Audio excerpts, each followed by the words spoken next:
Hey there, friends. I'm glad you're here. Tonight, I've got a story you're going to love. But before we settle in, go ahead and hit that like button and subscribe so you don't miss any of these cozy tales. And hey, drop a comment letting me know where you're tuning in from and what time it is where you are. It's always amazing to see our little storytelling circle stretch across the globe. Now dim those lights, get comfy, and let's drift into tonight's journey together. The birth of trade before 200 BC. Before the world had grand empires and bustling cities connected by trade routes, people lived in small villages and tribes, scattered across the wide lands of Asia, the Middle East, and Europe. Life was simple and mostly centered around farming, herding, and gathering. But even in those early times, people weren't satisfied with just what they had nearby. Curiosity, need, and the desire for something different drove them to look beyond their own little worlds. Imagine a small village in ancient China, perhaps nestled in a green valley with quiet streams running through it. A family works in the fields, growing millet and raising silkworms. In their spare time, they weave fabric, shape pottery, or carve jade into smooth ornaments. One day, a traveler from a far-off place appears with shiny blue stones and strange spices that smell like heaven. These things are unlike anything the villagers have seen. They want them, and so they trade. Maybe a few bolts of silk in exchange for some of those brilliant stones. This is how it started. Trade, at its core, is simple. I have something you want. You have something I want. Let's make a deal. In ancient times, before the Silk Road had a name, trade existed as a chain of small local exchanges. Goods didn't travel thousands of miles all at once. They moved slowly, step by step, village by village, changing hands many times. A farmer in the Yellow River Valley might trade silk to a nomad. The nomad takes the silk to a desert town where it's traded again, maybe for horses or spices. Then it moves westward to another city, and so on. One of the most important early trade items was silk. In fact, it was so unique and beautiful that it later gave its name to the entire trade route, the Silk Road. But silk wasn't the only treasure being passed around. Jade from China, lapis lazuli from Afghanistan, gold from the Middle East, ivory from India, and glassware from the Mediterranean were all highly prized. Trade began long before anyone carved roads through the desert or built markets along city walls. It started when people first realized they could get something better by offering something valuable in return. And because different regions had different resources, the idea of trade spread naturally. If you lived near mountains, maybe you had stones and metals. If you lived near rivers, you might have fertile land and good crops. If you were in a desert, you might raise camels or herd sheep. But it wasn't just about things. Trade also connected people. With every exchange, a bit of language, culture, and story was shared. Maybe a potter in Central Asia learned a new design from a Chinese trader. Maybe a spice seller from India picked up a few words of Persian. Maybe a wandering storyteller passed along tales from the Mediterranean to the heart of Asia. Let's take a moment to picture those early traders. They weren't riding in large caravans yet. Most likely they were individuals or small groups, traveling on foot or with a few animals. They followed riverbanks, animal trails, or ridgelines in the mountains. They relied on memory and stars, not maps or signposts. A journey that might take weeks or months was full of risks. Bandits, storms, wild animals, and sickness were constant threats. But so was the promise of profit and maybe even adventure. One early example of trade we know about comes from the Tarim Basin in what is now western China. Archaeologists have discovered ancient mummies wearing clothes made of wool, a material not native to that region. This suggests there was already some kind of contact between different communities, possibly stretching as far as Europe. That's a long, long journey for a piece of cloth, and yet it happened. Another important early civilization was in Mesopotamia, modern-day Iraq.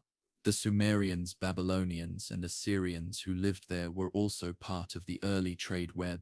They traded with people from India and even Central Asia. These ancient traders used donkeys and carts, floated goods down rivers, and stored them in clay jars. By the time we reach around 1000 BCE, trade was growing even more. People were no longer just bartering goods in their own region. They were beginning to connect across continents. This doesn't mean someone from China was walking all the way to Greece, but it does mean that goods from China could eventually make their way west through a long chain of trades. Think of it like passing a message in a game of telephone, except the message is silk and the players are merchants. Horses especially became a vital part of trade. Central Asian nomads had strong, fast horses, and the Chinese wanted. The nomads in turn loved Chinese silk. This mutual need created a relationship even though the two cultures were very different. It also led to some of the first political relationships based on trade. Religion also played a small role even in these early times. Shamans and holy people traveled with traders. They spread beliefs, rituals, and symbols across land. Over time, entire religious ideas would move along trade routes. Buddhism, for example, would later travel from India to China this way. But even in the early days, spiritual practices and sacred objects were traded and shared. As trade continued, certain towns and cities began to grow in importance. Places that were well positioned between rivers, near mountain passes, or in desert oases became natural stopovers. These towns would later evolve into major trade hubs along the Silk Road. But even now they were growing richer and more diverse. The people of these cities often spoke multiple languages, cooked foods from different regions, and dressed in a mix of styles. They were the early melting pots of human culture, and every item traded carried a piece of someone's home, someone's story. Let's not forget how hard this kind of life was.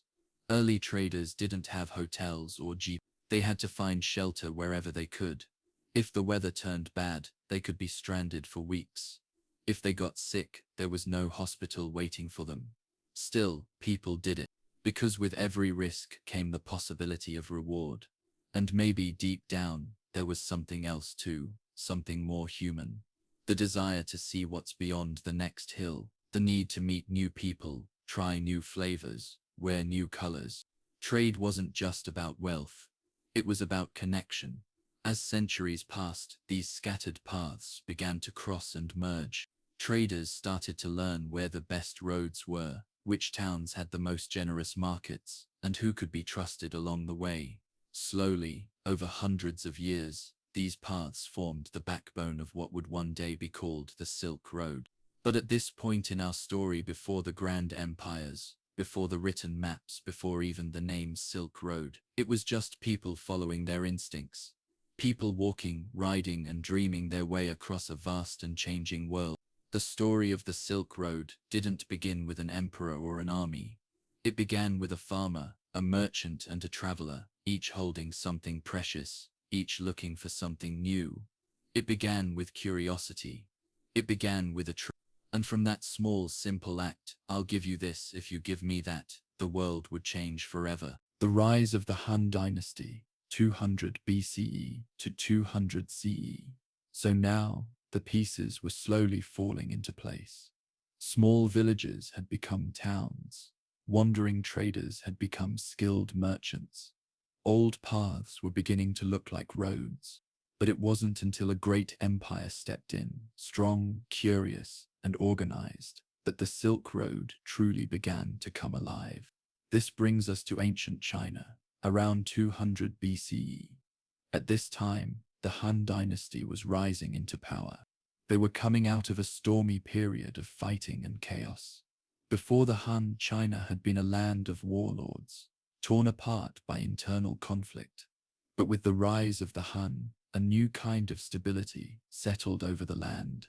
There was peace, there were systems, there were ideas. The Han emperors weren't just interested in fighting wars or building palaces. They wanted to know more about the world. They wanted to grow rich, and most of all, they wanted to make sure China stood strong and proud, even far beyond its own borders. One of the key figures in this chapter was a man named Zheng Chun. His story is something out of a movie. He was sent by Emperor Wu, of Han on a secret mission to find allies in the far west. The emperor was worried about the powerful Shangu nomads, a fierce group of warriors who often raided China's northern borders. If Zheng Chan could find other tribes who hated the Shangu, maybe China could team up with them. Zheng Chan's journey didn't go as planned. He was captured by the Shangu almost immediately. They held him for 10 years, 10 long years. But Zheng Chan didn't give up. After finally escaping, he continued his mission. He traveled far into Central Asia, reaching places no Chinese official had ever seen before. What he found amazed him: powerful kingdoms, thriving cities, traders carrying goods from all directions. Zheng Chan saw horses stronger than any in China, spices and fabrics he couldn't name, and people who had never heard of the Han dynasty. But he also saw opportunity. When he returned home, Zheng Chan told the emperor everything. Yes, he had failed to form an alliance, but he had brought back something far more valuable: information. He had seen the Third World, and now China knew what was out there. And suddenly, the idea of trading with these far-off lands didn't seem so impossible. The Han emperors were intrigued. If those Western kingdoms had horses, glass, grapes, and gold, and they wanted silk, why not trade? Why not build the connections? Why not send more people west? It wasn't long before China began to invest heavily in long-distance trade. Now let's take a moment to talk about silk again. This smooth, shiny fabric wasn't just pretty, it was magic. To the people of the West, it was unlike anything they had ever seen. They couldn't figure out how it was made. The secret of the silkworm was kept tightly hidden by the Chinese. In the markets of Persia and Rome, silk became a symbol of wealth and class. Wearing silk meant you had power. It meant you were someone. So the demand grew, and with it so did the journeys. Merchants, envoys, and adventurers began moving along the routes that Zheng Chan had helped reveal. These paths weren't fully developed roads yet, but they were now known. You could find guides, you could find resting places. You could travel from eastern China to Central Asia if you had the courage and the right goods. Of course, it wasn't easy. Traveling the early Silk Road was brutal. The terrain was wild and unforgiving. There were deserts like the Taklamakan, where the sands could swallow you whole. There were mountains like the Pamirs and the Tian Shan, towering and icy. There were rivers, cliffs, and narrow trails. Bandits lurked in lonely passes. Sandstorms could erase trails in minutes. But somehow, people kept going, because the rewards were worth it. A single journey could change your fortune forever. At the same time, the Han dynasty began building things to support trade. They fortified cities along the northern frontier. They improved roads. They built outposts in western regions like Dunhuang, a city that would later become one of the most famous Silk Road hubs. Dunhuang was like a lighthouse in the desert. Caravans would stop there to rest, trade, and prepare for the hard journey ahead. Over time, it became more than just a checkpoint. It became a meeting place for cultures. Traders from China, India, Persia, and beyond all passed through its gates. And along with goods, ideas also began to move. One of the most important was Buddhism. Indian monks traveling with trade caravans brought their teachings to China. Over the next centuries, this would change Chinese culture forever. In a way, the Silk Road became not just a path of commerce, but a highway of the spirit. Let's talk about who these traders were. They weren't always wealthy merchants. Many were humble, brave, and often desperate. Some were hired by nobles. Some were refugees. Some were simply wanderers with nothing to lose. But each of them added something to the growing web of trade. Each step they took helped strengthen the road. Camels were the true heroes of this time. These strong, patient animals carried loads across scorching deserts and freezing plains. They could survive with little water and march for days without complaint. Without camels, the Silk Road wouldn't have been possible. There were also small trading communities that began to pop up along the route. Some were Chinese outposts. Some were Persian settlements. Some were made up of mixed cultures. People who had married, traded, and settled far from home. These towns became places of fusion, where languages blended, where cuisines borrowed flavors from far away, and where temples from different religions stood side by side. The Han dynasty's support for trade wasn't just about money, it was about diplomacy. By connecting with other kingdoms, the Han emperors could form alliances. They could learn about potential enemies. They could spread Chinese influence beyond their borders. Every silk robe worn by a foreign king was a quiet symbol of Chinese reach. This period between 2000 BCE and 2000 CE was the golden beginning of the Silk. It wasn't yet the vast highway of the Middle Ages, but it was no longer a scattered set of footpaths. It was becoming something greater, something lasting. The Han dynasty, strong and wise, understood. They saw that the world was bigger than they once believed, and they wanted to be a part of it. As the years rolled on, the Silk Road continued to grow. More caravans, more cities, more dreams tied to the promise of distant lands. Jiang Ken never lived to see the full power of what he had helped start, but his journey, his risk, his vision was the spark. From that spark, the Silk Road began to blaze across the world.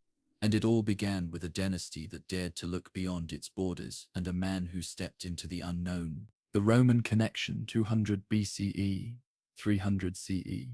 While the Han dynasty was blooming in the east, something just as powerful was rising in the west. Across the mountains, seas, and deserts, far away from China's palaces and silk workshops, the Roman Empire was expanding. It grew like a wildfire, reaching into Africa, swallowing Greece, touching the edges of Asia, and painting Europe in the red of Roman banners. Rome wasn't just a city anymore. It had become a world. And in this world, people craved beauty, luxury, and the kind of exotic charm they couldn't find at home. That's where silk entered the picture. The Romans had never seen anything quite like it. The fabric shimmered. It moved like water.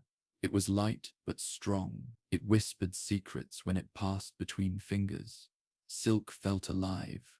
At first, people weren't sure where it came from. Some thought it grew on trees. Others believed it was combed from seashells. A few thought it rained down from heaven. But no matter where they thought it came from, one thing was clear. People wanted it, and they were willing to pay. Roman merchants started hearing rumors of a land far to the east, a place called Serica, where silk was born. But no Roman ever made it all the way there. The road was too long, the terrain too dangerous, the middlemen too many. So instead, the trade happened through a relay. Goods passed from one trader to the next, like water pouring from hand to hand. A Chinese merchant would carry silk to Central Asia. From there, a Sogdian trader might take it further west. Then a Persian merchant would carry it to Mesopotamia. An Arab trader might bring it across the desert. And finally, a Roman would purchase it in places like Antioch, Tyre, or Alexandria. By the time that bolt of silk reached Rome, it had traveled thousands of miles, and its price had grown like a shadow at sunset. But the Romans didn't care. They draped it over their togas. They used it in ceremony. They gave it as gifts to gods and emperors. The Roman Senate even complained about it. One senator famously stood up and declared that silk was weakening Roman morals. He said it made men soft and women scandalously visible. But no law could stop the flow. The desire was too strong, and it wasn't just silk that moved west. Spices, too, made their way into Roman kitchens. Cinnamon, cardamom, and pepper turned simple dishes into something divine. Jade and porcelain sometimes reached Roman hands, gleaming like frozen moonlight. But trade wasn't a one-way street. From Rome and its nearby territories came other things. Glassware, fine wine, metal tools, and woolen fabrics made their way east. Roman glass in particular fascinated the East. The clarity, the craftsmanship, it was magic to those who had never seen such thing. Now the thing to remember is that the Roman and Han empires never met face to face. They were aware of each other in vague terms.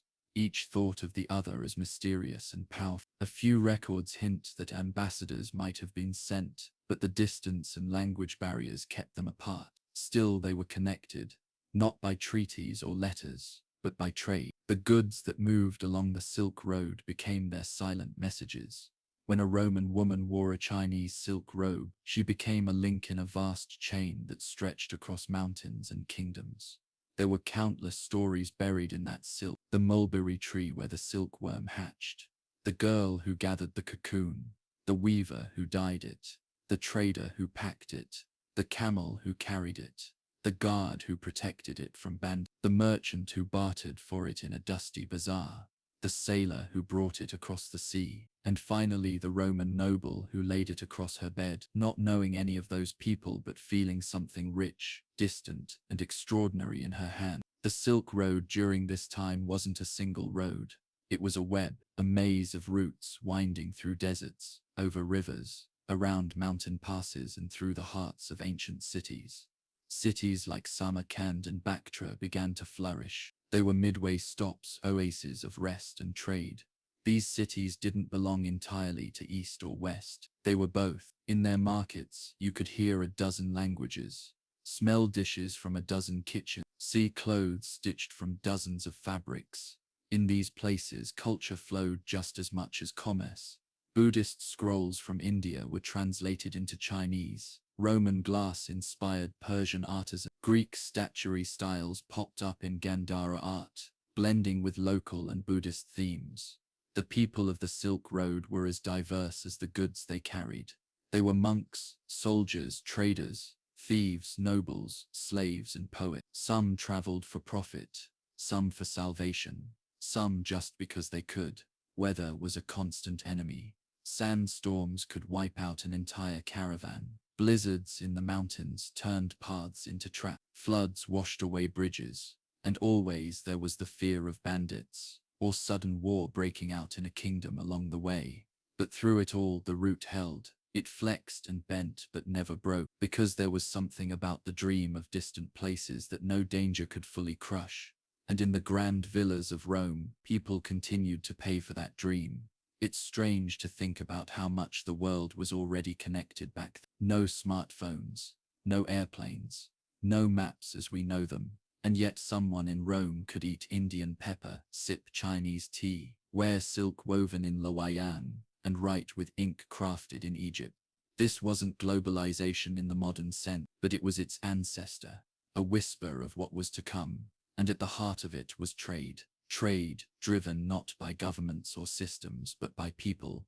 People with donkeys, camels, and courage. People who got blisters on their feet and sand in their teeth. People who couldn't speak each other's language but still managed to haggle, smile, and share firelight under the same star. So during the time between 200 BCE and 300 CE, the Silk Road stretched across two giants, the Han in the east and the Romans in the west, and while they never touched hands, their breath mingled in the fabrics and spices and stories that flowed across the world. It was a golden thread tying two great empires together, and it was only just beginning. Kingdoms between giants, 300 CE, 600 CE. By the time the calendar flipped past 300 CE, the world was shifting again. The Roman Empire was beginning to groan under its own weight. Civil wars, invading tribes, crumbling frontiers. It was like a mighty oak starting to split from the inside. In the east, the Han dynasty had already fallen. China had splintered into smaller kingdoms, each one holding its breath, trying to figure out what came next. But even though the giants were fading, the Silk Road didn't stop. In fact, it was in this time of in-between, between fallen empires and rising powers, that the road grew more colorful than ever. New kingdoms stepped up to take the stage. Places you might not hear much about in everyday history classes, but ones that kept the Silk Road alive and buzzing. These were the bridge builders, the Middle Kingdoms, the lifeblood of the... Let's start in the middle of it all, Central Asia. A vast region of plains, deserts, and snow-capped mountains. This land had always been the Silk Road's heart. It wasn't where silk was made or where it was worn, but it was where silk passed through. And the people of this region became masters of connection. The Sogdians were one such group. Ever heard of them? Probably not. But back then they were the kings of the caravan. The Sogdians were brilliant traders. born with dust on their boots and languages on their tongues. They could speak Chinese, Persian, Sanskrit, and Greek, and if they didn't know a language, they'd learn it by next week. Their cities, like Samarkand and Bukhara, became famous as trading hubs. They were like cosmic junctions, glowing with color and chatter. Markets spilled out into the streets, spices from India, silk from China, glassware from Rome, and perfumes from Arabia, all mixed together like spices in a stew. People came to these cities not just to trade goods, but to trade ideas. Buddhism was on the move, carried by monks in orange robes who walked the roads barefoot with nothing but a bowl and a prayer. Christianity too was spreading, especially the Nestorian kind which had made its way deep into Asia. Zoroastrian fire temples flickered in the night, and Hindu tales echoed in the songs of travelers. This period was like a great cultural blender. Everything got stirred up. Stories from the Mediterranean mixed with Chinese parables. Art styles fused. A Greek-style Buddha statue might sit beside Persian flowers and Chinese dragons carved into the same wall. Religion was one of the Silk Road's biggest travelers. While goods like silk or jade were heavy and expensive, ideas were weightless. A single scroll, carefully hidden in a monk's robe, could start a temple in a new land. A story whispered in a caravan could become a legend by the time it reached another empire. One powerful example of this movement was the rise of Buddhist cave temples in western China. Places like Dunhuang, a city perched near the Gobi Desert. At first glance, Dunhuang looks dry, rocky, and quiet. But back then, it was alive. Caravans stopped there to rest. Monks painted the walls of nearby caves with images of the. They told stories of enlightenment, generosity, and peace through vibrant murals and golden statues. Pilgrims came from India, China, and Persia to offer prayers. And in those caves we see something special. We see how cultures, Chinese faces on Indian gods, Persian robes on Buddhist angels, Greek curls in the hair of holy men. Art became the proof that the world was talking to itself. Back in Central Asia, other powerful kingdoms rose too. The Kushan Empire, for instance, ruled large parts of modern-day Afghanistan and northern India. These folks were pros at connecting east to west. They built roads, coined money, and protected traders. And they were big fans of Buddhism. In fact, one Kushan king, Kanishka the Great, helped spread the faith by holding a grand council and sending missionaries eastward. These missionaries walked the Silk Road, spreading the message of peace and detachment, sharing scriptures and building temples. All of this made the Silk Road more than just a commercial highway. It was a spiritual journey too. Monks and merchants walked side by side. One carried goods, the other carried wisdom.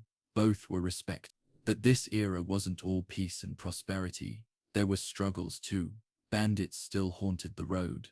Harsh weather remained a constant danger. And as always, political shifts could flip the road upside down. For example, the Sassanid Empire rose in Persia around 224 CE, just as Rome was fading. The Sassanids were fierce, proud, and not particularly friendly with Rome. They often fought bitter wars along the frontier. This made trade between East and West more complicated. But the Sassanids didn't shut the door completely. They understood that trade was power, so they acted as gatekeepers. Goods had to pass through their lands, and they taxed them heavily. Their cities, like Ctesiphon, became glittering waypoints full of luxury. Meanwhile, in China, things were slowly beginning to settle again.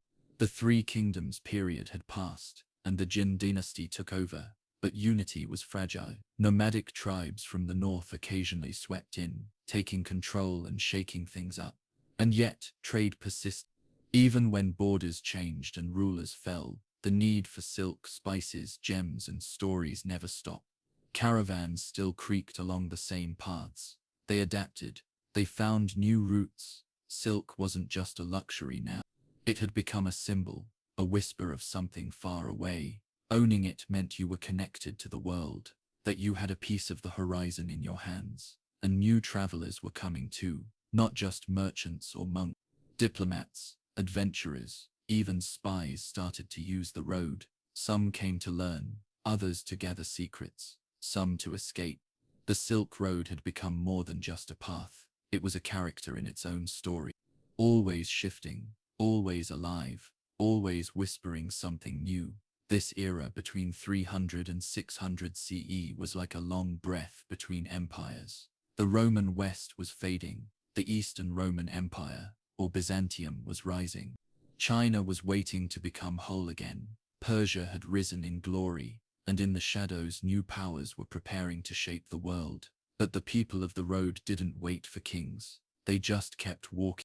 And as they did, they stitched the world together, with silk, with salt, with scrolls, with sandals worn thin from desert miles. Their footsteps echoed through the mountains and sand, and the Silk Road kept breathing. The rise of Tang China and the golden age of trade, 600 C, 900 C. By the early 600, a new sun began to rise in the east. After centuries of division and struggle, China was finally finding its way back to unity. The Sui dynasty had come and gone in a whirlwind, brief but important. Then from the ashes emerged the Tang dynasty. The Tang weren't just another dynasty with a fancy name. They were a revolution, a spark that would ignite one of the most brilliant eras in Chinese history. And guess what? The Silk Road was about to shine brighter than ever. It started with Emperor Gaozu in 618 CE, but the real magic came with his son, Taizong. This guy wasn't just a ruler, he was a thinker, a strategist, a poet, and a warrior, all rolled into one. He didn't just sit on a throne eating peaches. He rolled up his sleeves and built something that would last. The Tang knew something that every great empire eventually learns. If you want to be powerful, you need to be connected. And not just to the tribes next door, to everyone. So they opened up the gates, not just metaphorically, but literally. They secured the roads. They built infrastructure. They stationed guards and built way stations across deserts and mountains. They turned the Silk Road from a trail into a highway. Chang'an, the Tang capital, became the crown jewel of Asia. It wasn't just a Chinese city, it was a world city. Imagine wide avenues, bustling markets, music in the air, spices in the breeze. You'd hear dozens of languages as you strolled through town. Turkish, Persian, Arabic, Greek, traders, monks, diplomats, and wanderers all found a home there. People didn't just bring goods, they brought songs and dances. They brought stories. They brought science, medicine, maps, philosophies. In Chang'an, the world didn't feel so big anymore. It felt like a conversation. And of course the trade boomed. Silk was still the star of the show. But it was joined by porcelain, paper, ink, and tea. Tang China had mastered the art of elegance. Their ceramics were so fine, they made Roman glassware look clunky. In return, China welcomed jewels from India, furs from the north, glass from Byzantium, horses from the steppes, and incense from Arabia. The road was flowing, alive, humming with purpose. But trade wasn't just about buying and selling.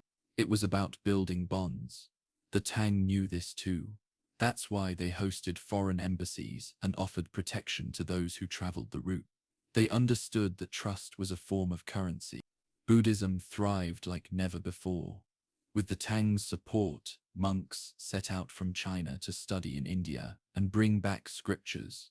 One of the most famous was Zhang. He didn't just ride out with a camel and a prayer. He walked, trekked, and climbed all the way to India and back, a journey that took over a decade. When Xuanzang returned, he brought hundreds of texts, rich in philosophy and wisdom. His story became a legend, inspiring the famous Chinese novel Journey to the West. But more importantly, he helped create bridges of thought between two of the world's oldest cultures. The Silk Road didn't just stretch across land. This era saw the rise of maritime routes too. Chinese ships began sailing from ports like Guangzhou, crossing the South China Sea and Indian Ocean. They traded with the Srivijaya Kingdom in Southeast Asia, with ports in India, and even with Arabia and East Africa. This new sea route added another dimension to the Silk Road. Goods could now travel even faster, dodging harsh deserts and bandit attacks. Ships were like floating markets, carrying fabrics, gems, medicines, and more across glittering waves. Islam emerged during this period too, in the 7th century, and quickly spread across the Middle East and North Africa. The Abbasid Caliphate took control and established their capital in Baghdad. Baghdad, like Chang'an, became a center of culture, knowledge, and trade. Arab merchants played a huge role in the Silk Road's new golden age. Fluent in many languages, skilled in navigation, and deeply curious, they connected the Muslim world to Asia, Africa, and Europe. They brought with them not just religion, but math, astronomy, and medicine. Arabic numerals, those made their way to Europe through this very network. The ideas of Aristotle and Plato, preserved and shared by Arab scholars, and paper sweet, game-changing paper, made in China, traveled through the Islamic world and eventually revolutionized Europe. This was the moment when the Silk Road truly felt global, not just a way to move goods, but a way to move the mind. The Tang emperors knew how fragile this balance was, so they managed it carefully. Military outposts were stationed along the borderlands. Alliances were formed with nomadic tribes. Trouble was always near, but for the most part it stayed on the horizon. Caravans grew longer. Camel bells jingled across the plains like wind chimes in motion. Music followed the traders, flutes from India, drums from Arabia, lutes from Persia. Even fashion began to change. You could find Chinese women wearing Persian robes and Turkish boots. And food, spices from India and the Middle East found their way into Chinese kitchens. Dishes became more fragrant, colorful, and complex. Recipes blended and whole new flavors were born. Chang'an's night markets glowed like constellations. Lanterns swayed in the warm breeze. Storytellers spun tales for children, while merchants haggled in a dozen dialects. It was a time when the world didn't seem so divided. It felt like one long neighborhood. But even golden ages have shadows. Toward the end of the 700s, cracks started to show. The An Lushan Rebellion, one of the bloodiest conflicts in world history, shook the Tang Empire to its core. Cities burned, trade paused. Fear replaced laughter in many corners. Still, the road endured. Maybe not as brightly, but it kept flickering. Even in tough times, people still needed one another. By the early 800s, the Tang was struggling. Corruption crept in. Local warlords gained too much power. The central government weakened. But before they faded, the Tang had already written their legacy into the road. They had shown what was possible when a culture opens its doors instead of building walls. The Silk Road was never just about silk. It was about imagination, about the willingness to meet strangers, shake hands and swap more than just coin. During the Tang, that idea reached its peak. It was a time when a monk from India could walk into a temple in China and be welcomed. When a girl in Chang'an might wear a dress stitched with Egyptian thread. When a boy in Baghdad might learn geometry from a Greek book written on Chinese paper, carried by a Persian trader. This was the golden age. Not perfect, not everlasting, but bright enough to light the way for centuries to come. And as the last Tang emperors struggled to hold on, the Silk Road looked westward, waiting to see who would carry the torch next. Because the journey was far from over, the road had more stories to tell. The rise of the Mongols and the reign of Genghis Khan, 1200 C, 1300 C. The Silk Road had witnessed the birth and fall of empires, the rise of cultures, and the flourishing of trade across continents. But by the late 12th century, something entirely different was on the horizon. A force was gathering in the north, far beyond the reach of the Tang or the Sui, and it was unlike anything the world had seen before. It came from the windswept steppes of Mongolia, where life was tough and survival was for the fittest. The Mongols, a nomadic people living on the vast plains of Central Asia, had long been known for their fierce warriors and mastery of horseback riding. But no one could have predicted that these people, with their seemingly simple ways, would one day conquer the known world. At the center of this storm of change stood one man, a name that would be etched into history forever: Genghis Khan. He was born Temujin in the 1160s, a child of hardship, his father poisoned by rival tribes before he could even grow old. Growing up, Temujin lived a life marked by betrayal, struggle, and the harsh realities of Mongol life. Yet despite these trials, he was destined for something much greater. Temujin's rise to power wasn't just about brute strength, it was about vision. He saw a Mongol empire that was united, one that could become a superpower, something no one had dared dream of. But that required more than just conquering lands. It required forging alliances, making connections, and creating a system that could handle the vastness of his ambitions. He began his rise in the 1190s, building a reputation as a fierce warrior and a skilled leader. Temujin was unlike the traditional Mongol leaders, who often relied on tribal loyalties. Instead, he focused on merit, rewarding loyalty and leadership over bloodlines. He gathered around him a loyal army of men who were bound not by family ties, but by a shared vision and respect for his leadership. Temujin's biggest test came in 1206, when he was proclaimed Genghis Khan, meaning universal ruler. With this title, the unification of the Mongol tribes was complete, and a new era began. Genghis Khan wasn't just a military leader, he was a revolutionary. He introduced policies that promoted trade, communication, and the exchange of knowledge. His empire was not built on just force, it was built on the understanding that the Mongols had to adapt to the changing world around them. One of his most notable achievements was the creation of a postal system that spanned the empire, connecting the vast distances from China to Europe. He realized that in order to control such a vast expanse, he needed a way to communicate quickly and efficiently. So he created a system of relay stations, where riders could pass messages along the Silk Road with incredible speed. This was revolutionary for the time, and it allowed the Mongols to keep their empire connected in ways no one else could. The Mongol Empire, under Genghis Khan, expanded rapidly. In the early 1200s, they began to push westward, invading the Khwarezmian Empire, which stretched across parts of modern-day Iran, Iraq, and Central Asia. The Khwarezmian Empire made the mistake of executing a Mongol trade caravan, an act that enraged Genghis Khan. In retaliation, Genghis Khan launched a campaign that would forever change the face of the Silk Road. Genghis Khan's approach to warfare was terrifyingly efficient. His army was highly disciplined and incredibly fast.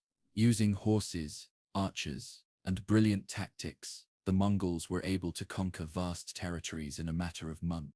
Cities that had stood for centuries fell to the Mongol horde, including Samarkand, Bukhara, and many others that were key to the Silk Road trade. Yet while Genghis Khan was brutal in his conquests, he also understood the importance of trade and knowledge. After defeating cities, he would often establish trade agreements, inviting merchants from all over the world to come and exchange goods. Under his rule, the Silk Road flourished again, as goods like silk, spices, and paper moved more freely than ever before.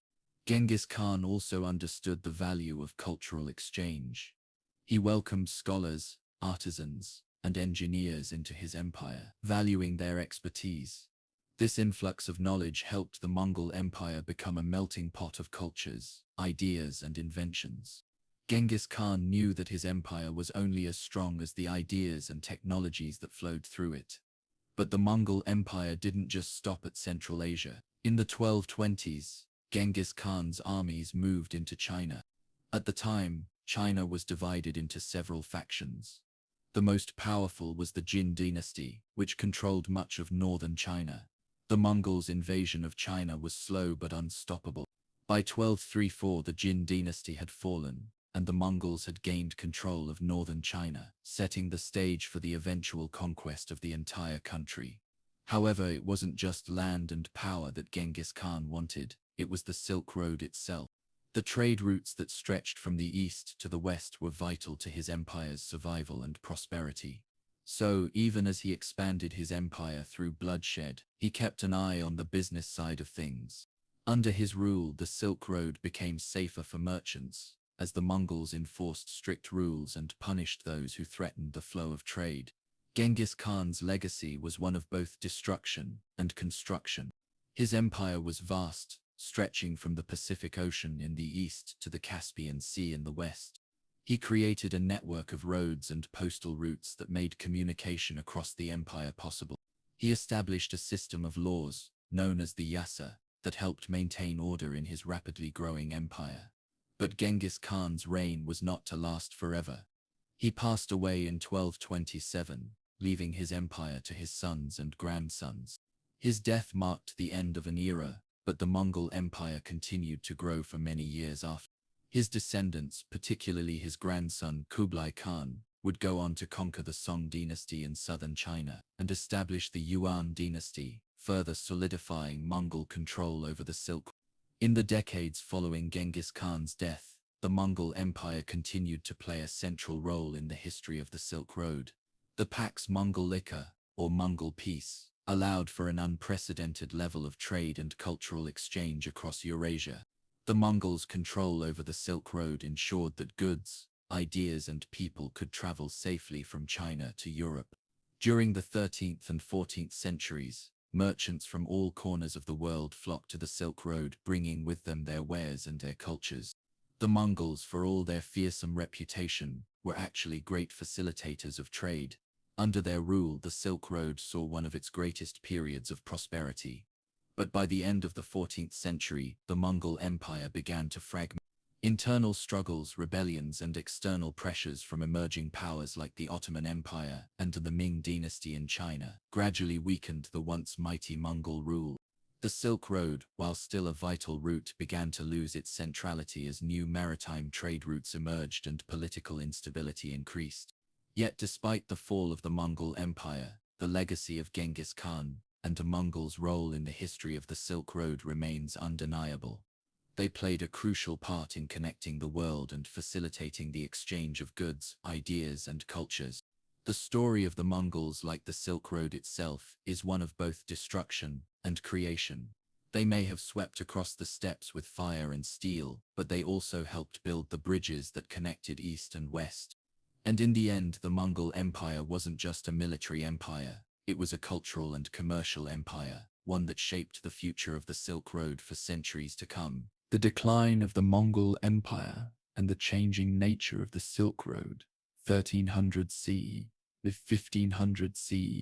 Under the leadership of Genghis Khan and his descendants, it had conquered vast stretches of land, from the Pacific Ocean to the Caspian Sea, transforming the Silk Road into a thriving artery of trade, culture, and ideas.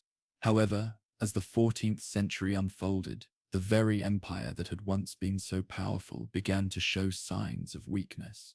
The once unified Mongol territories started to fragment, and with this division came the gradual decline of the empire's grip over the Silk Road. By the early 1300s, the Mongol Empire was already experiencing the first signs of disintegration. The sheer size of the empire had become a burden. It was too vast to govern effectively, and the central leadership was often divided between different branches of the family. Genghis Khan's descendants, while formidable in their own right, found it increasingly difficult to maintain control over the far-flung reaches of the empire. One of the first significant challenges came from within the Mongol heartland itself. After Genghis Khan's death in 1227, his empire had been split into several khanates, each ruled by different sons and grandsons. The most prominent of these was the Yuan dynasty in China, founded by Genghis Khan's grandson, Kublai Khan. The Yuan dynasty ruled over China for nearly a century, but as time passed, the empire's stability began to erode. The Yuan rulers were increasingly seen as foreign oppressors by the Chinese population, and corruption spread throughout the empire. By the mid-1300s, the Yuan dynasty faced growing resistance from peasant uprisings. One of the most notable of these was the Red Turban Rebellion, a movement that began in southern China and quickly spread throughout the country. The rebellion was fueled by widespread dissatisfaction with Mongol rule, and it eventually led to the fall of the Yuan dynasty in 1368. The Mongols, who had once ruled China with unmatched power, were now driven out of the country entirely. In the wake of the Yuan dynasty's collapse, the Ming dynasty emerged as the new dominant force in China. The Ming rulers sought to distance themselves from the Mongol legacy and consolidate Chinese control over the Silk Road. Under the Ming, the focus shifted from the westward expansion of the Mongol Empire to strengthening internal stability and security. While the Ming dynasty did maintain control over the eastern portion of the Silk Road, it no longer had the same imperial reach as the Mongols had. In the west, the Mongol Empire was also beginning to unravel. The Golden Horde, the Mongol Khanate that controlled much of Russia and parts of Eastern Europe, was in decline. In the 15th century, the Golden Horde began to fragment into smaller states, each with its own ambition. The internal strife within the Golden Horde weakened its power and influence over the Silk Road. At the same time, emerging powers like the Ottoman Empire began to assert their own influence over the region, further challenging the Mongol grip on the trade route. The decline of the Mongol Empire had profound effects on the Silk Road. Under Mongol rule, the Silk Road had been a relatively safe and stable route for merchants, scholars, and travelers. The Pax Mongolica, or Mongol Peace, had made it possible for goods to flow freely from China to the Mediterranean, and cultural exchanges between East and West had flourished. But as the Mongols lost their grip on the region, the Silk Road became increasingly dangerous. The stability that had once characterized the route began to unravel. With the fall of the Mongols, new political and military forces began to fill the vacuum.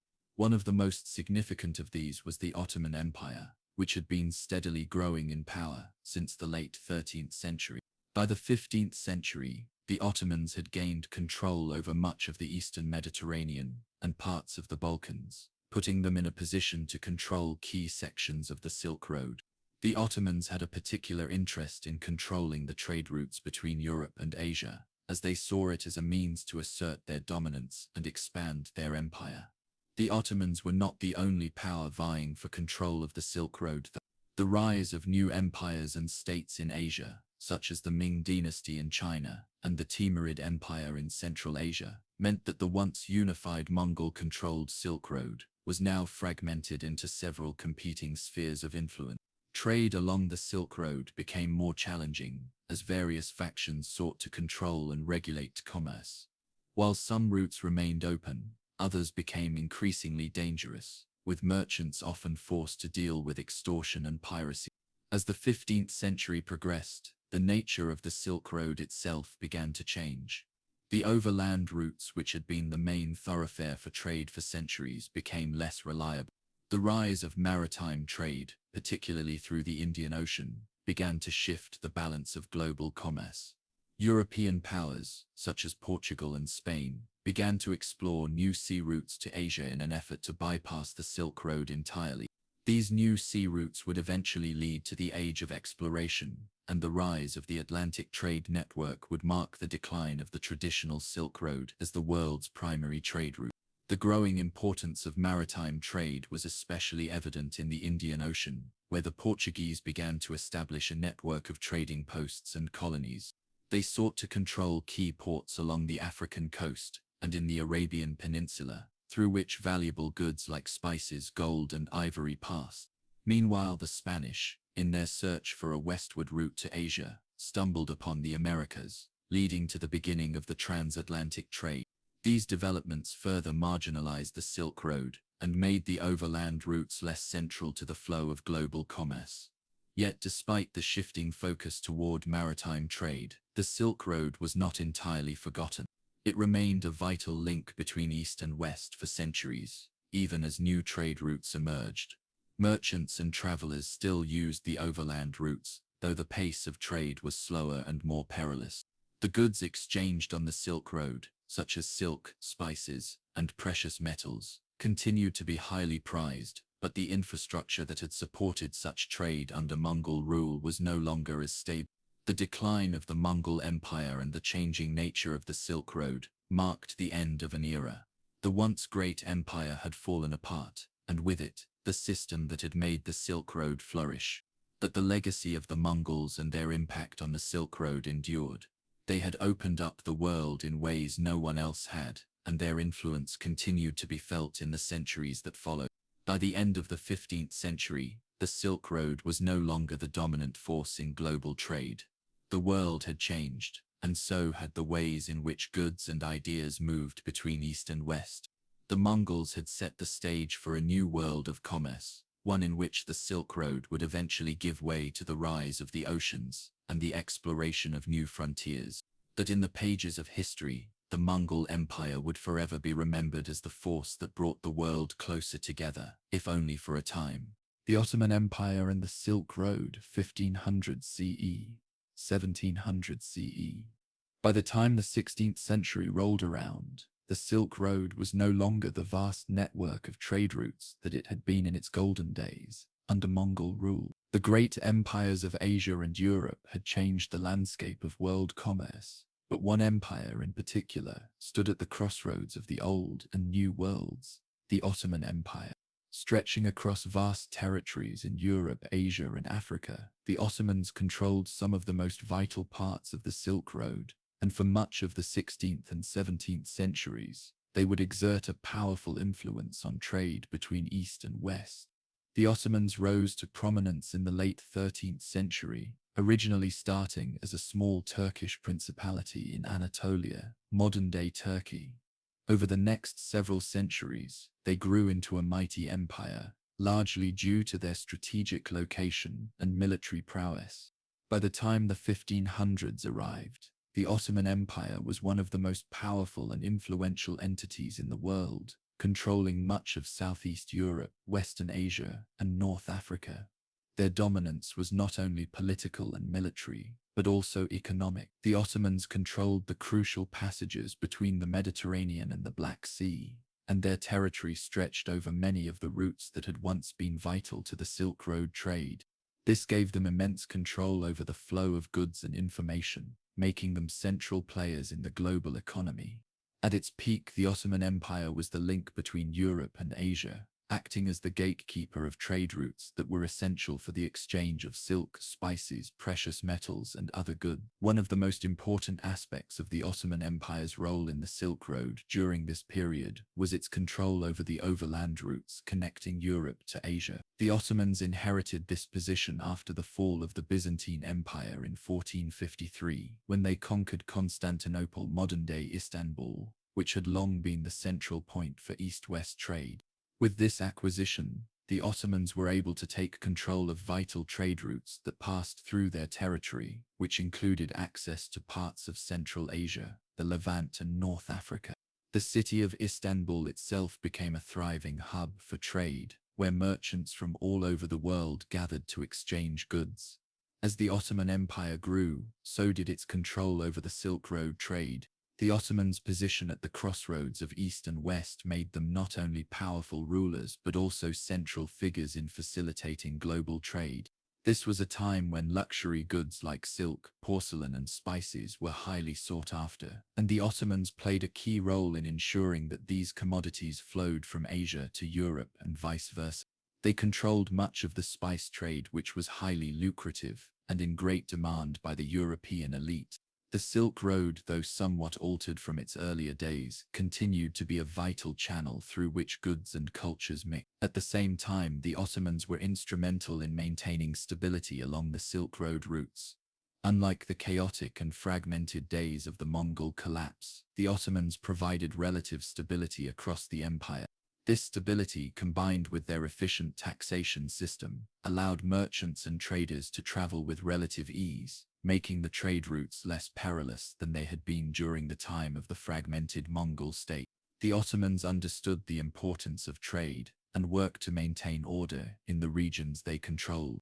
Their vast empire encompassed a variety of ethnicities, languages, and cultures, but the central Ottoman government was able to maintain cohesion through a system of local rulers, or pashas, who oversaw different regions.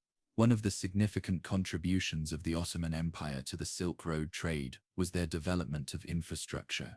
They built caravanserais, roadside inns for merchants and travelers along major trade routes, which provided a safe place to rest and resupply.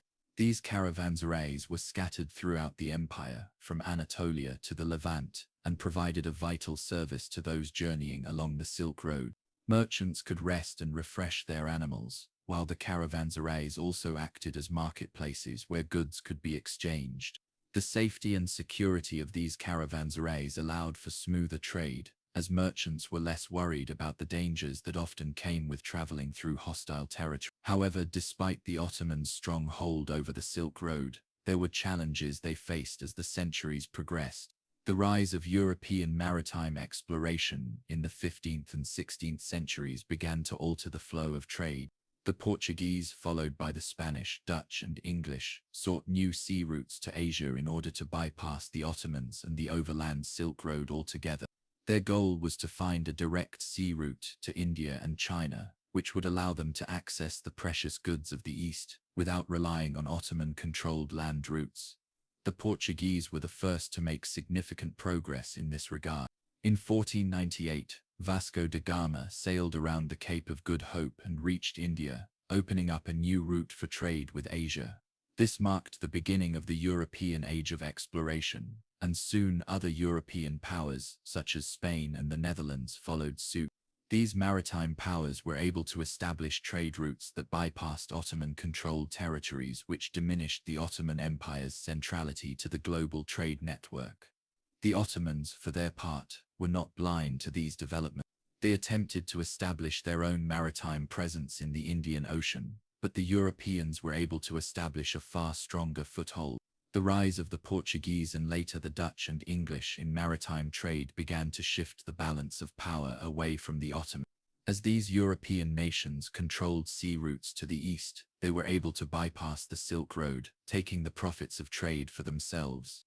This shift would have long-term consequences for the Ottoman Empire's role in global commerce, as the land routes that had once been so essential were no longer the dominant paths for trade. Despite these challenges, the Ottoman Empire remained an important player in the trade of luxury goods, particularly through its control of the Levant, a region that was essential for the spice and silk trade.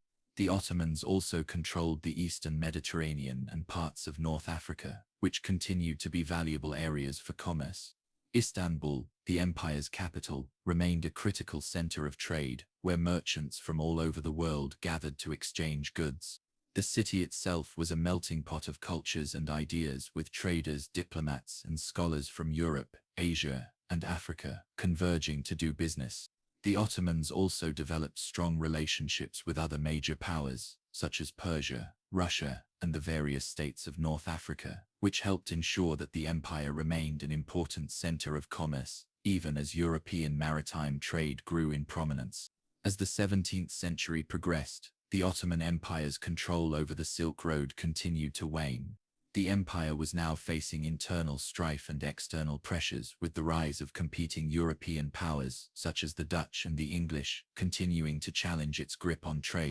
The Silk Road, as it had been known for centuries, was no longer the main artery of global commerce, but the legacy of the Ottomans in the Silk Road trade was undeniable. They had ensured that the route remained active for centuries, bridging the gap between East and West, and facilitating the exchange of goods, ideas, and cultures. As the Ottoman Empire entered the 18th century, its influence on the Silk Road would gradually decline. The rise of new trading networks, especially those dominated by European powers, meant that the Silk Road was no longer the central pathway of global trade. The Ottomans had played a pivotal role in maintaining and sustaining the Silk Road trade for centuries, and their legacy as key players in the history of the Silk Road remains an important chapter in the story of global commerce. The decline of the Silk Road, 1700 CE, 1900 CE.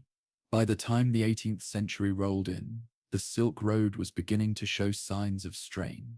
The once thriving trade routes that had connected the East and West, weaving together cultures, goods, and ideas for centuries, were starting to lose their importance. The world was changing rapidly, and the ancient roads that had once carried silk, spices, and treasures across vast empires were now facing challenges from every direction. The main reason for the decline of the Silk Road was the rapid advancement of maritime exploration and trade. Starting in the 15th century, European explorers began charting new sea routes to Asia, bypassing the long and dangerous overland paths that had once been so vital. The Portuguese, followed by the Spanish, Dutch, and English, began sailing directly to India and China.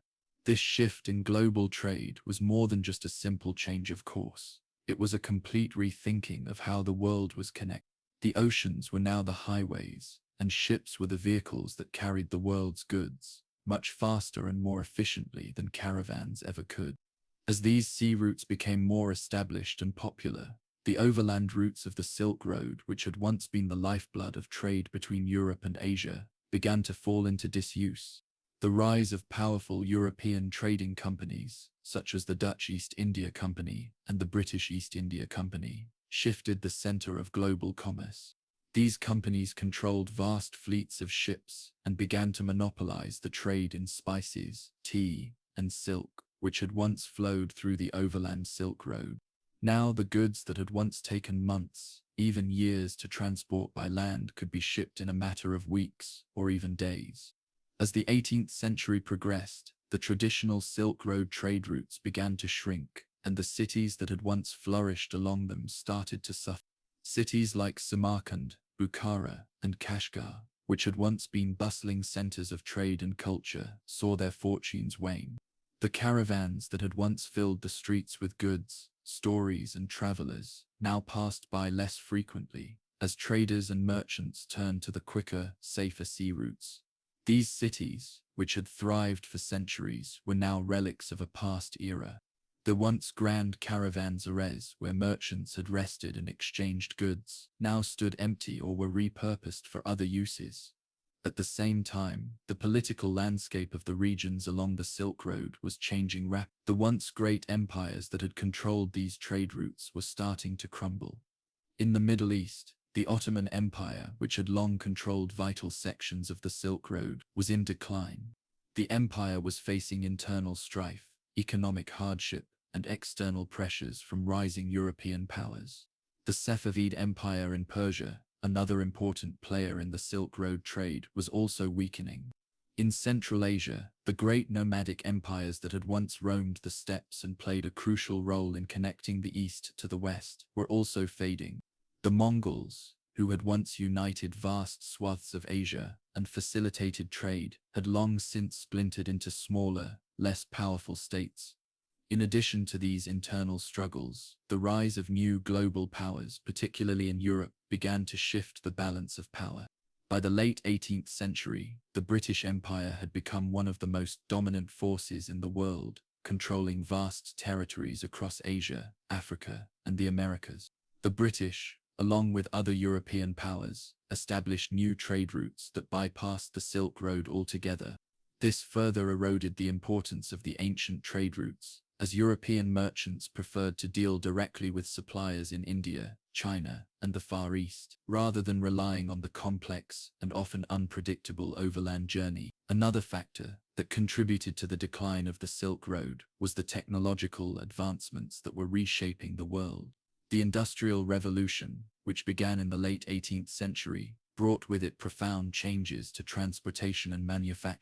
Steam engines, railroads, and later, automobiles revolutionized the way goods were transported. The old caravans, with their long, slow journeys across deserts and mountains, were no longer practical in a world where trains and steamships could cover vast distances in a fraction of the time. The speed and efficiency of these new modes of transportation made the old Silk Road routes obsolete, as goods could be moved faster and more cheaply by rail or ship. The effects of the Industrial Revolution were felt across the globe. As European powers industrialized, they gained a significant advantage in global trade. The development of factories, mechanized agriculture, and mass production meant that European countries could produce goods in vast quantities, and they needed new markets for their product. As a result, they turned to colonies and foreign markets, establishing a global trade net that bypassed the traditional land routes of the Silk Road. This shift in production and consumption further diminished the relevance of the overland trade route. By the 19th century, the Silk Road was all but forgotten in the global imagination. The once great trade routes that had connected East and West were now little more than dusty remnants of a bygone era. The world had changed, and the flow of goods was no longer confined to the ancient pathways that had once crisscrossed Asia. The importance of the Silk Road, though still remembered in history, had faded from everyday life. However, even as the traditional Silk Road faded, its legacy lived on in other ways. The exchange of ideas, cultures, and technologies that had been facilitated by the Silk Road continued to shape the world in subtle but profound ways. The movement of people, knowledge, and inventions across borders during the days of the Silk Road had set the stage for the modern world, with its interconnected global economies and cultures. The ideas that had traveled along the Silk Road, ideas about science, art, religion, and philosophy, continued to influence the course of history, even as the physical roots that had once carried them faded from prominence. Despite its decline, the legacy of the Silk Road can still be seen today. The cities that once flourished along the Silk Road may no longer be the bustling trade hubs they once were, but they remain rich in history and culture. The exchange of goods and ideas that began along the Silk Road has laid the foundation for the globalized world we live in today. In many ways, the Silk Road was the first true example of global trade, connecting distant cultures and allowing them to learn from one another. Its decline in the 19th century marked the end of an era, but its impact on world history and its enduring legacy continue to shape our understanding of how cultures and societies interact. As the 20th century dawned, the world would see new forms of connection and trade, some of them echoing the spirit of the ancient Silk Road. While the old roads may have been abandoned, the spirit of exchange that defined the Silk Road lived on, evolving with the times and laying the groundwork for the interconnected world that we inhabit today. The modern Silk Road, 1900 CE, present. The 20th century brought dramatic changes to the world, and with it the legacy of the Silk Road began to transform into something entirely new. The once thriving, overland trade routes that connected East and West may have faded, but the spirit of the Silk Road, that remarkable history of cross-cultural exchange, never truly disappeared. Instead, it evolved into a new kind of global network, where trade, ideas, and people continue to flow freely across the world. By the turn of the century, the great empires of the past were gone, replaced by a new world order dominated by nation-states and modern technology. The rise of industrialization and the increasing importance of global markets had changed the way the world traded. Goods were no longer transported along ancient caravan routes. They were now shipped across the world in massive containers, powered by steamships, oil tankers, and eventually jet planes. But despite the rapid development of new transportation methods, the basic idea of the Silk Road connecting people, cultures, and markets continued to thrive, albeit in a different form. The first half of the 20th century saw significant geopolitical changes that would shape the future of the Silk Road's legacy. After the fall of the Ottoman Empire and the dissolution of the Russian and Qing empires, the Central Asia region, once the heart of the Silk Road, was caught in the web of political struggles between the emerging powers of Europe, Russia, and China. The old trading routes were no longer a vital artery of international commerce, but the regions along those routes were still rich in history and resources, and new powers were keen to assert their influence. During the Cold War, the political landscape was further divided, and the former Silk Road regions became battlegrounds for ideological competition. The Soviet Union controlled much of Central Asia, while China, under communist rule, turned its attention inward, focusing on internal development and industrialization. The world was more interconnected than ever, but the old routes that had brought East and West together seemed more distant than ever. Yet the idea of the Silk Road was far from dead. While the overland trade routes may have been abandoned, the global trade network continued to flourish through air, sea, and digital routes. In fact, some scholars and historians began to refer to the modern global economy as a kind of modern Silk Road, a metaphor that highlighted the way trade, technology, and cultural exchange still bound distant regions together. Globalization was the new Silk Road, where products from every corner of the world could be found on shelves everywhere, and ideas traveled at the speed of light via the internet. One of the key developments that signaled the rebirth of the Silk Road in a modern context was China's rise as an economic powerhouse. In the late 20th century, China's opening up to the global economy, particularly after the economic reforms initiated by Deng Xiaoping in the 1980s, began to reshape the global trade landscape. As China embraced capitalism and became a manufacturing hub for the world, the idea of the Silk Road took on a new meaning. The country's vast network of highways, railways, and ports was rapidly expanding, and China became the focal point of a new global trade network.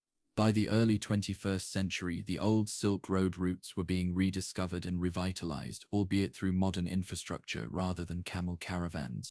The ancient trade routes had always relied on the exchange of goods, but the modern Silk Road in many ways relied on the exchange of capital, goods, and information.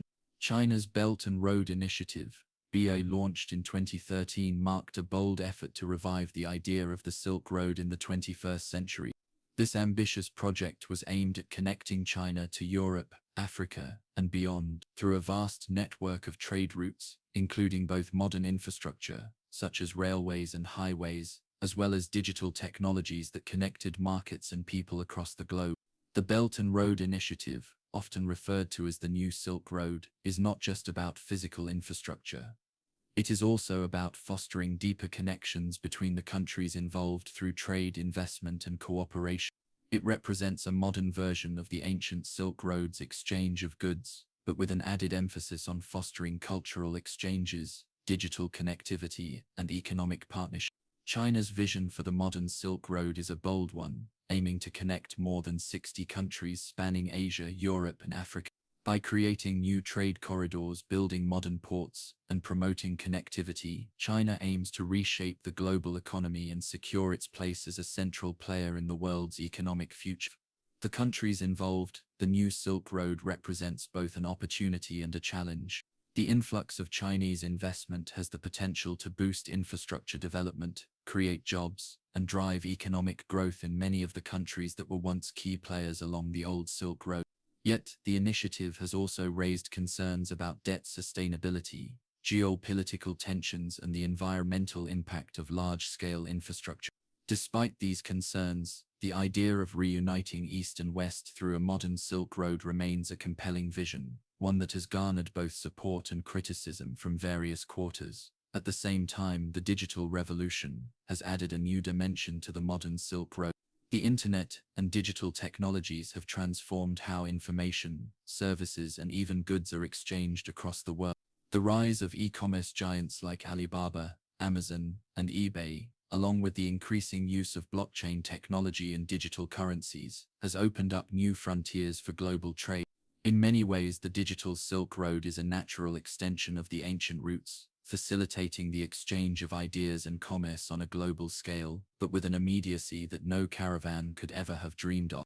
The digital Silk Road is also characterized by the rapid growth of technology hubs in Asia, particularly in China, India, and Southeast Asia. These regions have become hotbeds for innovation and entrepreneurship, and their influence on global technology and business is growing every year. In many ways, the rise of tech giants like Tencent, Huawei, and Baidu is reminiscent of the trade caravans of the past. These companies are the new traders, transporting ideas and technologies that span the globe. As digital infrastructure expands, the flow of data and knowledge becomes a new form of exchange that mirrors the cultural exchanges that took place along the ancient Silk Road. Meanwhile, the cultural legacy of the ancient Silk Road continues to thrive in today's globalized world. The art, philosophy, religion, and technologies that once traveled along the Silk Road still shape our lives today. The spread of Buddhism from India to Central Asia, China, and beyond, for example, remains one of the most profound legacies of the ancient trade route. Today, people from all walks of life, from every corner of the world, continue to seek spiritual wisdom, cultural enrichment, and intellectual exchange that echo the journeys of traders, monks, and explorers from centuries past. In the 21st century, the Silk Road may no longer be the overland network of camel caravans and horse-drawn carts. It may no longer carry precious silks or exotic spices. but it is still a living, breathing force reshaping our world through trade, technology, and cultural exchange. The modern Silk Road is a testament to the enduring power of human connection and the ways in which we continue to build bridges across the world. The Silk Road may have begun as a series of ancient trade routes, but it has evolved into something much greater. It has become a symbol of the interconnectedness of humanity, a reminder that no matter how much the world changes, the desire to trade, communicate, and connect with one another will always remain. And as we move forward into the future, we can be certain that the spirit of the Silk Road will continue to guide us, helping to shape a more connected and prosperous world for generations to come. The legacy and future of the Silk Road. The story of the Silk Road is one of incredible change, adaptation, and survival. Over centuries, the trade routes that once spanned from China to the Mediterranean and beyond became more than just pathways for goods. They became symbols of exchange, connection, the blending of cultures. Yet, just as the world evolves, so too does the legacy of the Silk Road. As we move further into the 21st century, the question remains, what will be the future of this incredible exchange network, and how will it continue to shape our world? To understand the future of the Silk Road, we must first reflect on the extraordinary legacy it has left behind. The ancient routes were far more than mere trade arteries. They were channels through which civilizations met, clashed, and collaborated. Along these paths, knowledge was exchanged just as much as goods. Ideas about science, medicine, technology, and philosophy were passed from one culture to another, leaving behind a rich tapestry of human experience. For many, the Silk Road represents the very essence of cultural interconnectivity. One of the most profound legacies of the Silk Road is the way it facilitated the spread of religion. The movement of people and ideas along the ancient routes enabled religions to transcend their place of origin. Buddhism, for example, traveled from India to Central Asia and China, eventually spreading to the far reaches of East Asia. Similarly, Islam traveled westward, reaching the farthest corners of Africa and Europe. Christianity also made its way to China and beyond, leaving behind traces of its influence in places where it would not otherwise have been known. These religious movements are just one example of how the Silk Road became a meeting ground for spiritual traditions that helped shape the course of human history. In addition to religion, the Silk Road facilitated the exchange of knowledge and technology. The Chinese, for example, introduced paper-making, gunpowder, and silk to the West, while the West introduced the art of glass-making, medicine, and astronomy to the East. Ideas about governance, agriculture, and urban planning spread across the Silk Road, influencing the development of empires, cities, and society. This cross-pollination of knowledge and expertise was not a one-way street, but a dynamic process of mutual exchange, where each side benefited from the encounter. The concept of the Silk Road as a cultural exchange zone is still relevant today. Even though the ancient trade routes no longer function in the same way, the connections that were made during those centuries continue to shape the global landscape. Whether it's the exchange of technology between Silicon Valley and Shenzhen, the blending of culinary traditions in cities around the world, or the sharing of scientific discoveries across borders, the spirit of the Silk Road is alive and well. In the present day, the Silk Road's legacy is particularly evident in the way we view global trade and connectivity. The concept of globalization has brought the world closer together, much as the ancient Silk Road once did. Goods, services, and information now move faster than ever before, thanks to innovations in transportation, communication, and technology. Just as the merchants of the past carried silk, spices, and precious metals across continents, today's global trade routes carry everything from electronic devices to raw materials, food, and energy. The reach of modern trade networks can be seen in every corner of the world, from the bustling markets of Dubai to the ports of Shanghai, from the highways of Africa to the digital platforms of the internet. One of the most striking examples of this modern Silk Road is China's ambitious Belt and Road Initiative (BI). This project is more than just a modern transportation network, it's a vision for global cooperation and connectivity.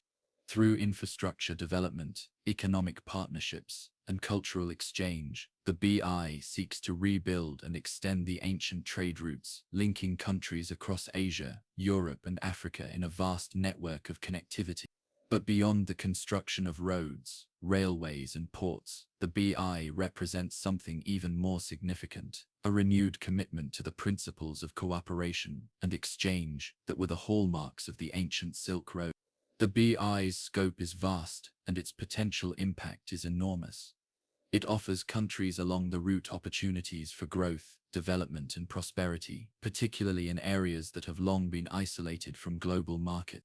By investing in infrastructure and creating new trade corridors, China hopes to stimulate economic growth, reduce poverty, and foster stronger ties between countries. For many countries in Asia, Africa, and even parts of Europe, the BI represents a chance to overcome centuries of underdevelopment and begin a new chapter of progress and opportunity. At the same time, the Belt and Road Initiative has raised questions about the long-term impact on global power dynamics. While it promises to bring prosperity to many, there are concerns about the balance of power between China and other nations, especially those who have historically held economic and political dominance.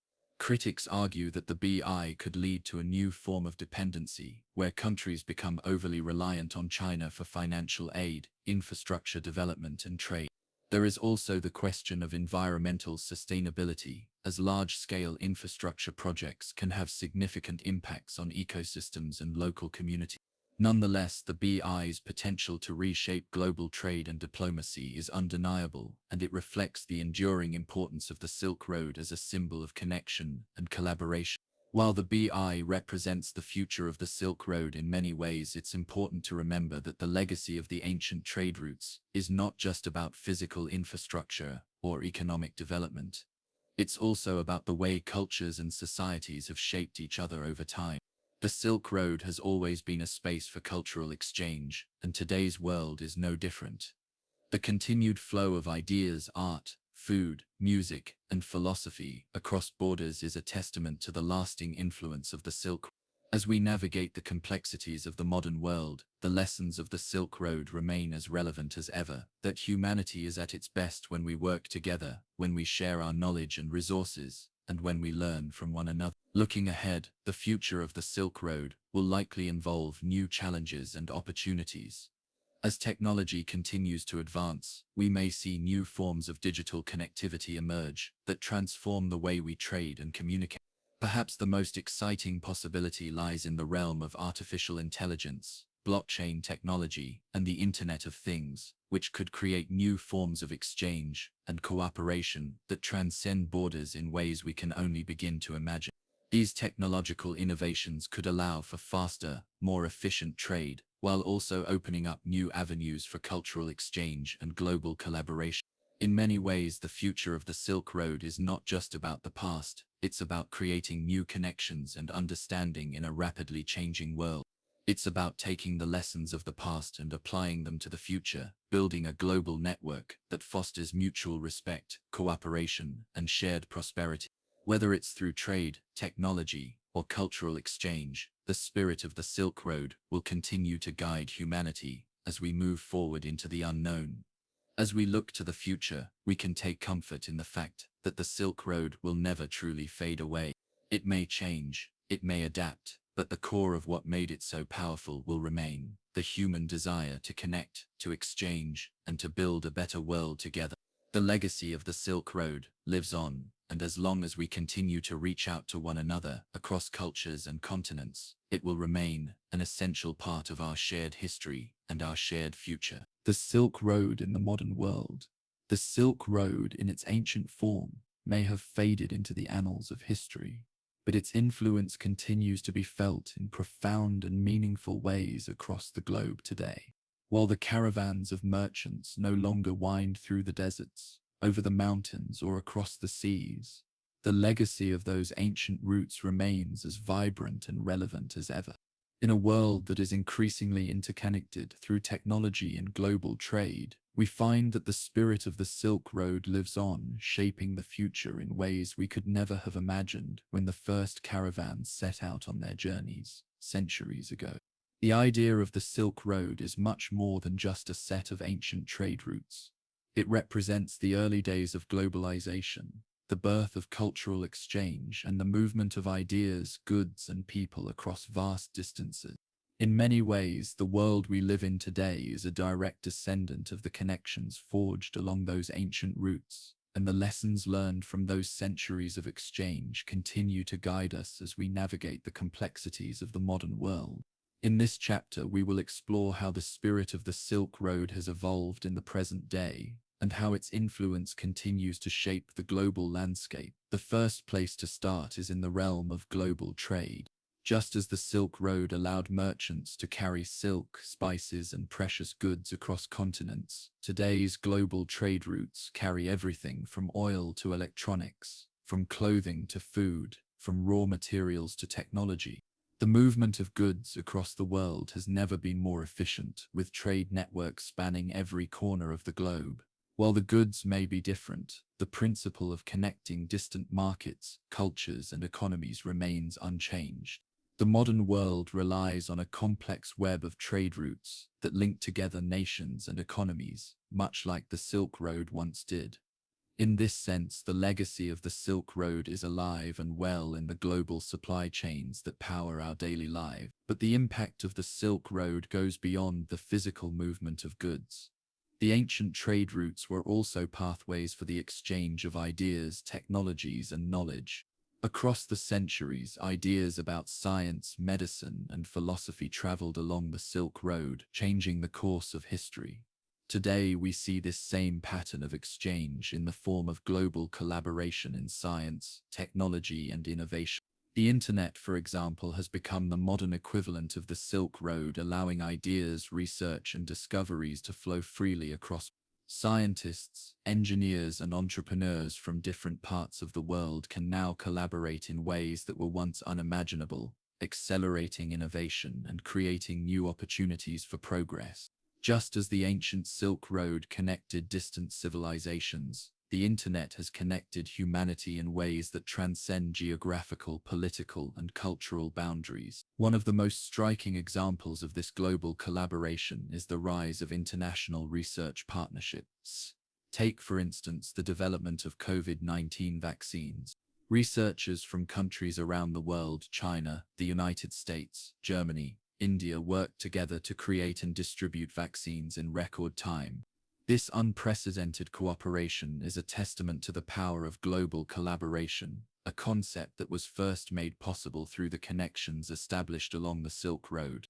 Just as the exchange of medical knowledge along the Silk Road helped shape the development of ancient medicine, today's international partnerships are shaping the future of healthcare and scientific discovery. Another area where the spirit of the Silk Road can be seen is in the cultural exchanges that continue to take place between nations. Just as the merchants and travelers of the ancient Silk Road brought with them their languages, art, and customs, today's global society continues to benefit from the exchange of culture and ideas. One of the most visible examples of this is the phenomenon of global pop culture. Music, movies, fashion, and art are no longer confined to one country or region. They travel across the world, influencing and inspiring people from all walks of life. Whether it's K-pop, Hollywood films, or international cuisine, the flow of culture across borders is a modern-day reflection of the cultural exchanges that took place along the ancient Silk Road. Even the world of academia has been influenced by the Silk Road's legacy. Universities and research institutions around the world have long been centers of knowledge and intellectual exchange, and today many of these institutions are engaged in international collaborations that mirror the spirit of the Silk Road. Scholars from different countries and backgrounds come together to share their research, learn from one another, and contribute to the global pool of knowledge. In many ways, the modern academic world is a continuation of the intellectual exchanges that began along the Silk Road centuries ago, when scholars, philosophers, and scientists traveled great distances to exchange ideas and challenge one another's thinking. Of course, one of the most significant aspects of the Silk Road's legacy is its ability to bridge cultural divides. In a world that is often divided by political, social, and religious differences, the Silk Road represents a reminder of the potential for cooperation and understanding between different cultures. The trade routes of the Silk Road were not only physical pathways, they were also symbolic of the possibility for peaceful interaction and mutual respect between diverse peoples. Today, as we face challenges related to global conflict, migration, and cultural tensions, the lessons of the Silk Road offer a valuable blueprint for how we might build bridges between cultures in the modern world. One modern example of this cultural diplomacy is the Belt and Road Initiative (BRI), launched by China in the 21st century. Much like the ancient Silk Road, the BRI seeks to create a network of trade and infrastructure projects that connect to countries across Asia, Europe, and Africa.